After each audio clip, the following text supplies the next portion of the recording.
A+2 സ്വാഗതം.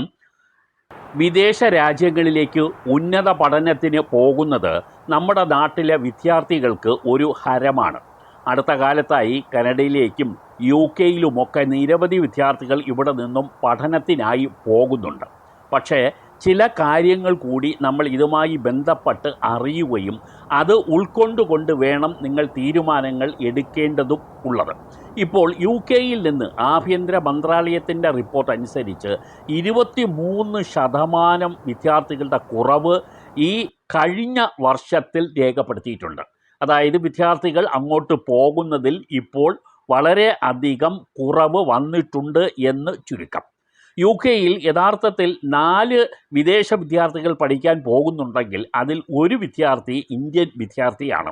ഏറ്റവും കൂടുതൽ ഉള്ളത് ഇന്ത്യൻ വിദ്യാർത്ഥികളാണെന്നും കൂടി നിങ്ങൾ മനസ്സിലാക്കുക.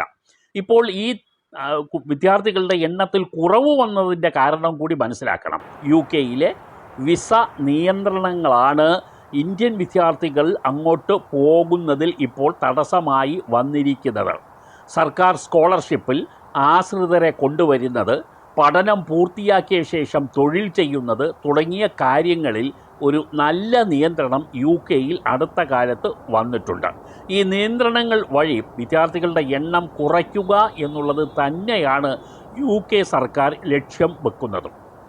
പുതിയ ഇന്ത്യൻ വിദ്യാർത്ഥികളുടെ എണ്ണത്തിൽ 4% കുറവുണ്ടായെന്ന് കഴിഞ്ഞ ഫെബ്രുവരിയിൽ തന്നെ റിപ്പോർട്ട് വന്നിരുന്നു. പക്ഷേ ഇപ്പോൾ അത് വർദ്ധിച്ച് 23% എത്തി നിൽക്കുന്നു എന്നാണ്. ഇന്ത്യൻ വിദ്യാർത്ഥികളുടെ എണ്ണം കുത്തനെ കുറഞ്ഞത് 2015 മുതൽ രേഖപ്പെടുത്തിയ വർധനവിൽ നിന്നാണ് ഇപ്പോൾ ഈ കുറവ് സംഭവിച്ചുകൊണ്ട് ഇരിക്കുന്നത്.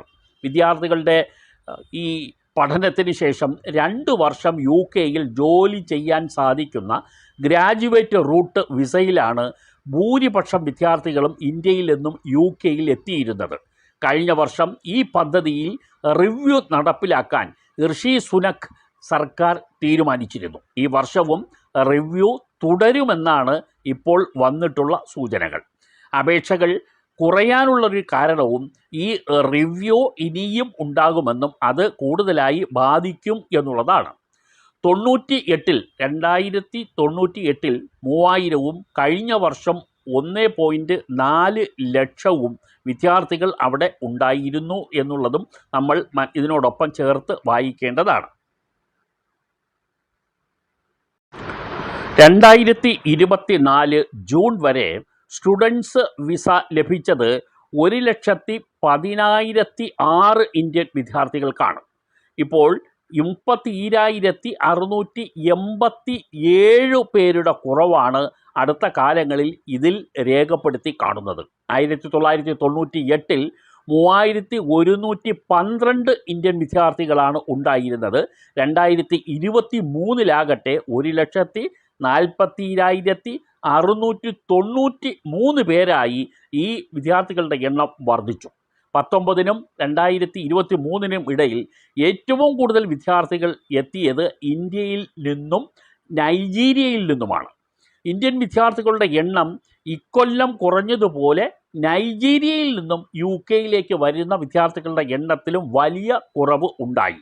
45% പേരാണ് നൈജീരിയയിൽ നിന്നും വരുന്ന വിദ്യാർത്ഥികളുടെ എണ്ണത്തിൽ കുറവ് വന്നപ്പോൾ രേഖപ്പെടുത്തപ്പെട്ടത്. ഇന്ത്യയിലാണെങ്കിൽ 23%, നൈജീരിയയിൽ നിന്നും ഉണ്ടായ കുറവ് 46%. ഇത് സംബന്ധിച്ച് UK-യിലെ യൂണിവേഴ്സിറ്റികളും ആശങ്കയിലാണ്. കാരണം ഇനിയും വിദ്യാർത്ഥികളുടെ എണ്ണത്തിൽ കുറവുണ്ടാകുമോ, ഈ യൂണിവേഴ്സിറ്റി പ്രതിസന്ധികളിലാകുമോ എന്നുള്ളത് സംബന്ധിച്ചും ഇപ്പോൾ അവിടെ വ്യാപകമായി പ്രചരിക്കുന്ന ഒരു വാർത്തയാണ്. വിദ്യാർത്ഥികളുടെ എണ്ണത്തിൽ കുറവുണ്ടാകുന്നതിൻ്റെ കാരണം നേരത്തെ സൂചിപ്പിച്ചു. പല രാജ്യങ്ങളും ഇത്തരത്തിൽ ഈ വിദേശത്ത് നിന്ന് വരുന്ന വിദ്യാർത്ഥികളുടെ എണ്ണത്തിൽ ഈ നിയന്ത്രണം കൊണ്ടുവരുന്ന കാര്യത്തിൽ ഇപ്പോൾ അവർ വളരെ ഉത്സുകരാണ്. ഇനിയും അത്തരത്തിലുള്ള വാർത്തകൾ നിങ്ങൾക്ക് പ്രതീക്ഷിക്കാം. പോകുന്നവർ ഒരിക്കലും ഈ വാർത്ത കേട്ട് നിങ്ങൾ നിരുത്സാഹം കാണിക്കേണ്ടതില്ല. പക്ഷേ ഇതെല്ലാം നമ്മൾ അറിഞ്ഞിരിക്കേണ്ട കാര്യങ്ങളാണ് എന്നുള്ളത് നിങ്ങളെ ഓർമ്മിപ്പിക്കുന്നു. നന്ദി.